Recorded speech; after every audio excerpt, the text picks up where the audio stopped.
Hello, my name is Robert Yale Richardson. My middle name, Yale, came from my dad's brother, my uncle Yale. He passed away in an auto accident about 6 months before I was born. He was engaged to be married and was about to be a aeronautics engineer with McDonnell Douglas. These are a few of his cartoons that I inherited. You could see my grandmother, Velma, collected everything her boys did. This is my mom and dad, Charles Richardson, and my mother, Dorothy Jean Legate. And that's my older brother, Carrie, along with baby Bob. There was also a younger brother 5 years from this named Tom. My dad, Charles V. Richardson, was an architect in Davenport, Iowa. These are two of his buildings that are located here in Iowa City. The one in the lower right-hand corner is the Zoology Building. It's on the corner of Iowa and Dubuque Street. It's right across from the St. Birch Tavern. The other one is a remodeling of the University of Iowa main library. It was about half the size and 2 stories shorter when they started. And this is their showcase entrance that is facing out onto Hubbard Park, where they're building the new art museum. My dad was a cartoonist. You can see the frame picture of his saved drawings from when he was a kid. The cow and the donkey were 2 pictures that were always up in the bedroom. And for the longest time, I didn't even really know that he was the artist for these. He also did watercolors. The top 2 farm scenes were ones that he did in probably his college days. And the 2 lower ones are ones that he painted after he retired. These are 2 paintings that I inherited from my dad. The one is the haunted house. It always hung over the couch and was always a family favorite because of it's so dramatic. The other is a still life that he painted and hangs over my headboard in my bedroom. He also did life drawing in college. These are a few of the nudes that he did. I'm kind of envious that there's a few of these that the label says he had 6 hours to work on them.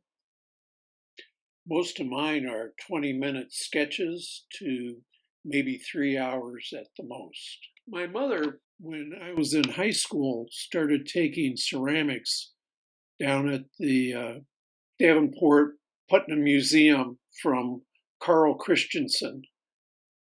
This is some of her work that I have.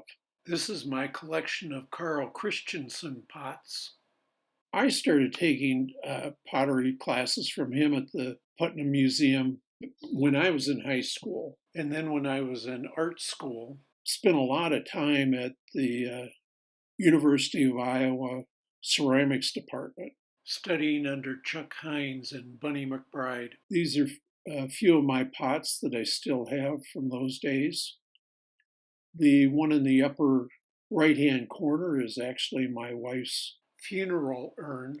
The big one to the left is about as big a pot as I could make and still fit it inside the kiln to be fired. It stands about rib high. You can see it compared to the piano here. It stood in my parents' entryway for the longest time. One of their friends thought it would make a great martini shaker. The top and the bottom are hand thrown on the wheel, and then the sides are put together with small discs of clay and hand built all the way up. There was a time where I did stained glass and sold it at art fairs. I picked up that art form from my older brother, Kerry. He did some of his own stained glass. One of the things we had was the Tiffany lamp forms. You can see the one over that still hangs over my kitchen table. I made these small glass boxes. Those were always easy sells, and terrariums and sun catchers, and sold them at art fairs.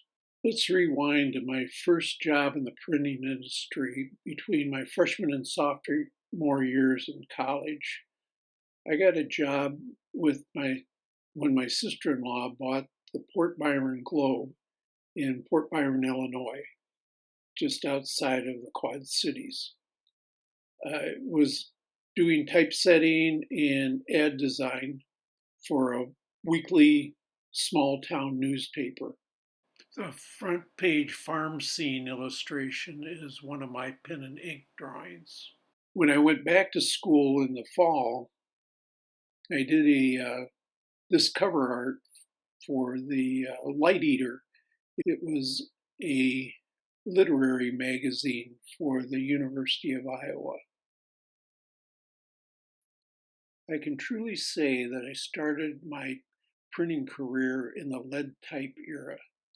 This is a book I started in a typography class at the University of Iowa with Kay Amert in 1972.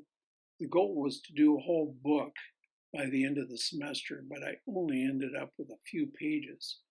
Hand-setting type is very, very slow. The intaglio in the upper left-hand corner is my first dry point on acrylic. It was made to be the cover for the typeset book. As you can see, it's a little bit of a venture into cartooning with the title Looking In. I had several jobs in the printing industry, from typesetting to ad design, but I finally got a job running the plate department at Tidewater Publishing in West Branch in 1978. I was doing photolithography, which became my life's career. The art of photolithography consists of taking high contrast orthographic pictures of artwork prepared for the printed piece and then assembling them into flats and contact printing them onto polymer plates. Those plates were then taken to the pressman and mounted on the press. Over the years, as pre-press supervisor, I trained many people in the art of photolithography. It is a demanding art form requiring precision and accuracy. Through the 1990s, plate preparation evolved from a very hands-on photographic process to an all-digital workflow. I went back to school to Kirkwood to take many computer classes and digital training, but most of what I learned was on the job, including seminars and one-on-one training through teachers provided by the equipment manufacturer. I learned the standard graphic design programs like Quark Express, InDesign, Adobe Photoshop, and Adobe Illustrator. But there are other programs like Rampage and Preps that were key to the work. Now that I'm retired after 40 years in the printing industry, I use my digital skills to manage the website for the ArtiFactory. In 1994, I took some classes from J.F. Landenberger at the McBride Bird Hall Museum at the University of Iowa. He was best known for his bird stamp paintings. This is the one I own.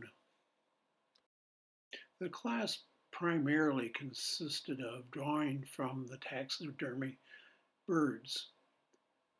The advantage was they were taken out of the case, so we could observe them very close while we were drawing them. These drawings range from pencil to colored pencil, pastel, and India ink drawings. I have continued to draw birds over the years, either by going down to Bird Hall and drawing from the taxidermy birds or from photos. Sometimes I use the photos and try to do a detailed picture. Other times I is more an impressionistic picture.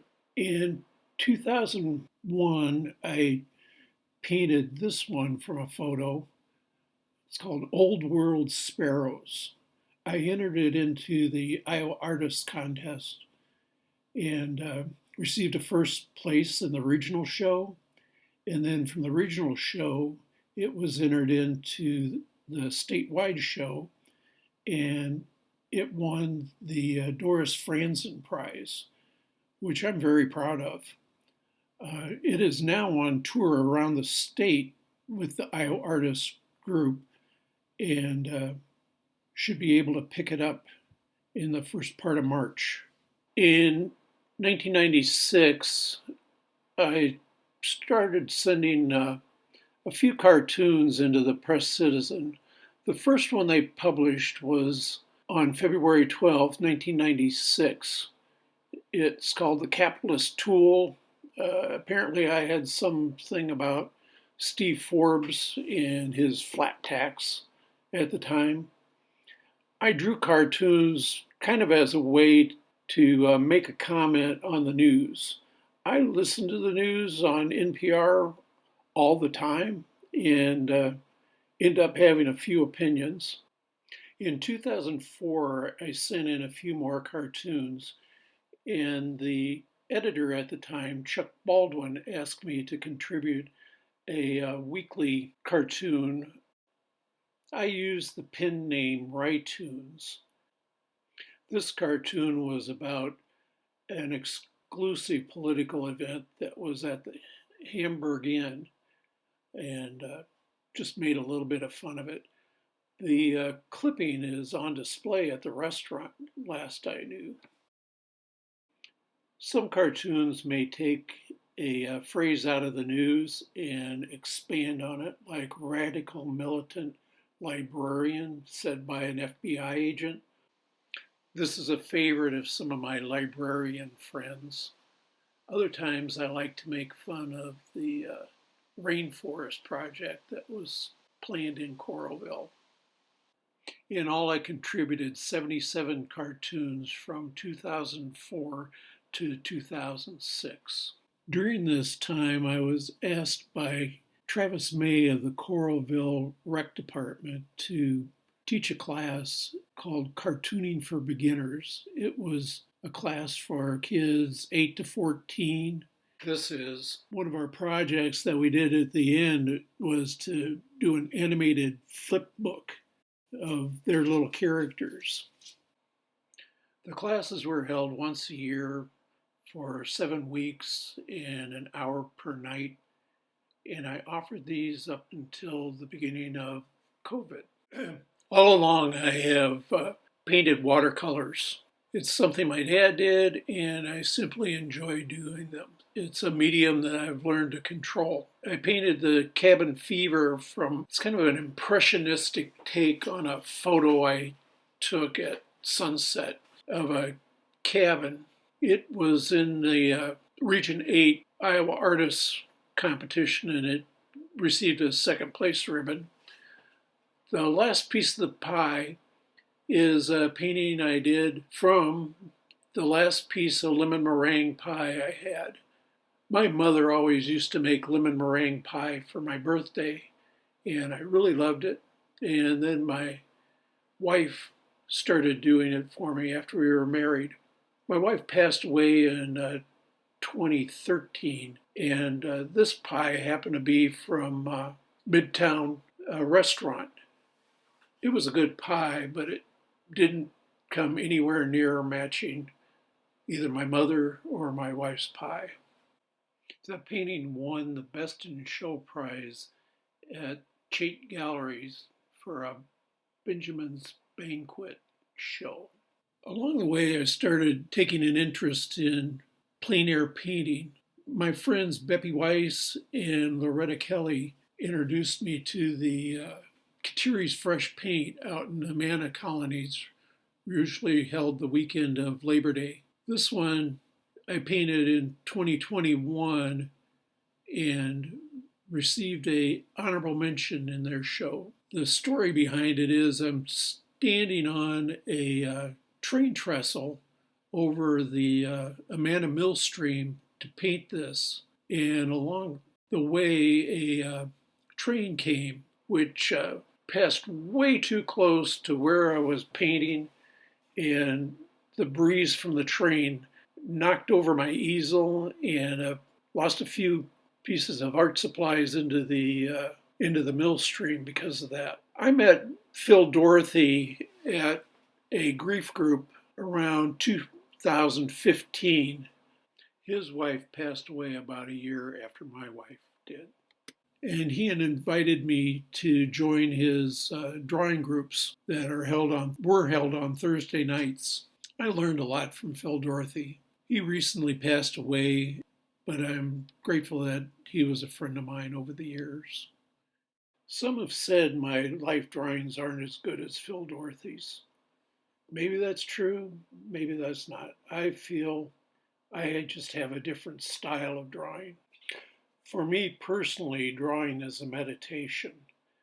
I can enter into the right side of my brain and gain total relaxation simply from the act of drawing. When I was in art school, I spent most of my time in the ceramics studio, but I did also take Intaglio Printing from Virginia Myers. These are three of the intaglios I did at that time. They're not great, but I did learn a bit about the craft. The one on the left, Dan's Bluff, was actually done in plein air, drawing directly onto the copper plate. As a result, it's a mirror image of what was actually there. A small footnote, the property where this was drawn is now owned by the president of the ArtiFactory board, Dan Cummins. The one in the middle, Layover, is an image from the window of my apartment my junior year. I lived over the Jackson's Gifts, which is now approximately where CVS is located. Right below the window was the bus station, which kept me up late at night. I didn't live in that place very long. I was evicted because it was going to be torn down for urban renewal. I learned from Deanne Wortman that Virginia Myers actually lived in the same building when she first came to Iowa City. This is my first intaglio at the ArtiFactory. It's a dry point on acrylic and then printed onto paper. I later added gouache and foil. We'll look at this angle, and I think I can get the different foils showing. Yeah, right in there, you can see the foil shining off the Elmer's glue that has been, here's a gold foil and kind of a blue foil, silver foils. Another one I've tried is, this is just plain paper with an intaglio print of some iris that I drew the iris in plein air and then converted it into an intaglio. And all of the purple, I've applied gloss media to the paper. And back in these areas, there's no media at all. So the foil likes to go to the gloss and not to the plain paper. Deanne Wortman has organized a group of her former hot stamp foil workshop participants into a group called Far Flung Foilers. They are located all over the country and abroad. What we are doing is sending foiled prints to one another. Each will add a foiling to the other's image and then send it on to the next. It'll be interesting to see my Siberian iris print when it returns home again. This is another etching that I did.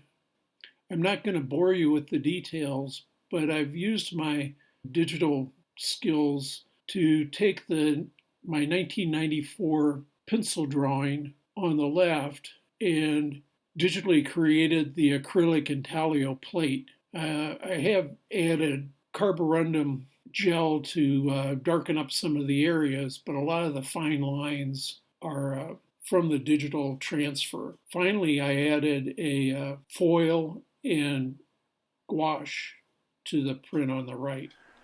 In the water, I wanted to make these kind of like little ripples. So I have gone in with just acrylic gloss medium onto the ripples. So I'm going to foil those. So I'm going to put it on the heater a little bit longer because this is mounted on a drawing board. It's about a 1/4 inch foam core. So it's going to take a little bit longer to heat through. And I'm going to use some gold, just a little scrap that I've got from another project. I'm going to lay it on there, put the silicone paper on the top, and use a piece of blanket to burnish this in.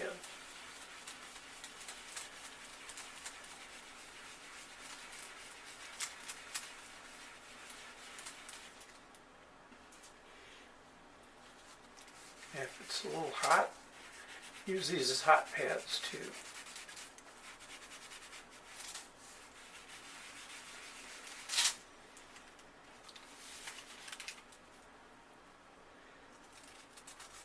Yep, that worked. In November of 2021, the ArtiFactory held its first hot stamp foil workshop with Deanne Wortman at the Wesley House, and I was their assistant. I was aware of hot stamp foiling before, but this was truly an education for me. This is one of my early pieces from that workshop. When I was working on it, I would have flashbacks to when I was doing film preparation.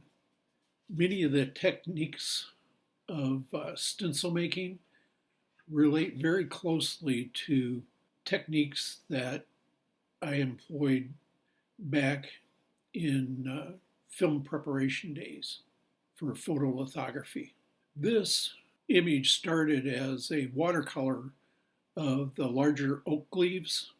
It was a practice in using glazing techniques in watercolor, and I discovered that using different layers of the polymer medium applied to the background allowed the different laser print images of scanned leaves to lay on top of them.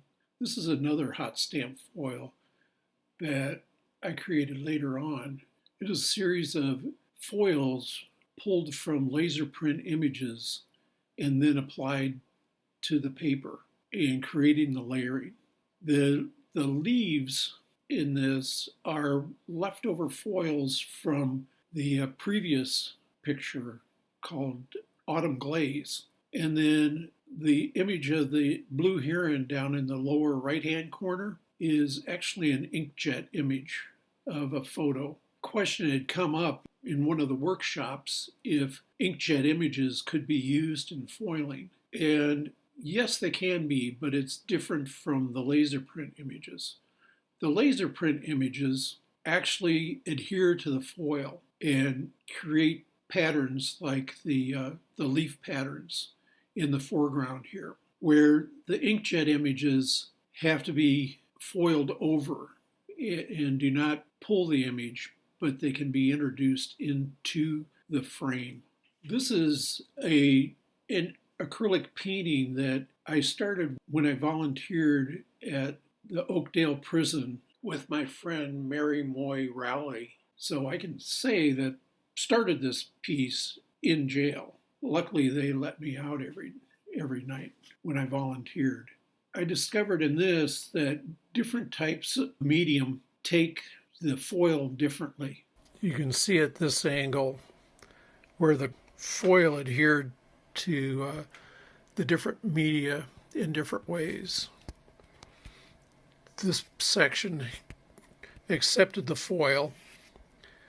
These leaves did not. This area is pearlescent medium, and this is just a matte media over the acrylic paints. My backyard has become a bit of a sanctuary for me. My wife and I spent a lot of time picking plants and digging the garden beds. For a period of time, we kept a koi pond. We had 2 koi, and my daughter gave them the names Yin and Yang. In 2015, I made a watercolor and ink collage, not necessarily of yin and yang, but of 2 koi. When I started to learn foiling from Deanne Wortman, yin and yang koi was one of the first projects I wanted to take on. I had a few attempts that didn't quite pan out, but the one in the upper right-hand corner is an intaglio that I recreated off of the original and then added foil to the background and a lot of the line work. The thing about foiling is you can't really photograph the foil with great results. And hopefully this video gives you a better idea of how the reflective nature of the foil changes from different angles. Thank you for watching my video. I hope you learned a little bit about my artwork and my history, and join us for future hot stamp foiling workshops and life drawing sessions.